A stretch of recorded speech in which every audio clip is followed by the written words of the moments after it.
दिले वचन पाळावे हाची धर्म खरा, जनतेच्या उद्धारा राहावे तत्पर, जे बोलतो ते करून दाखवतो या शब्दांवर सदैव ठाम असलेला मी महाराष्ट्राच्या भव्य व्यासपीठावर उभं राहून ज्या ज्या गोष्टींचं वचन दिलं, आज ते प्रत्येक वचन सत्यात उतरताना दिसत आहे। हाच विकास कामांचा लेखाजोखा आज मी तुमच्या समोर सादर करत आहे।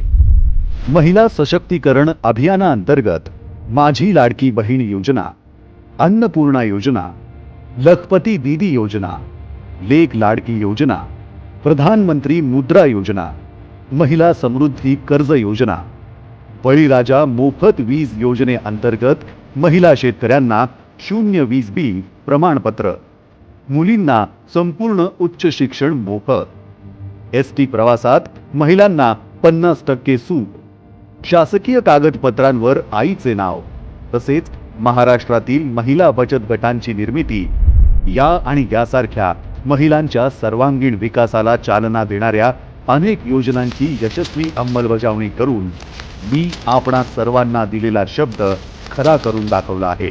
अर्थातच माझ्यासाठी ही फक्त विकास कामं नाही, तर मी पाहिलेलं नव्या महाराष्ट्राचं हे स्वप्न आहे। सांगायचं इतकंच की जिथे शब्द आणि कृती अभिमानाने एकमेकांना साथ देतात, इथूनच एका न संपणाऱ्या विकास पर्वाची सुरुवात होते। तुमचा सगळ्यांचा आशीर्वाद आमच्या पाठीशी असू द्या। तुमचा आशीर्वाद असला तर याहीपेक्षा चांगलं काम आम्ही करून दाखवू हा विश्वास व्यक्त करतो। जय हिंद, जय महाराष्ट्र।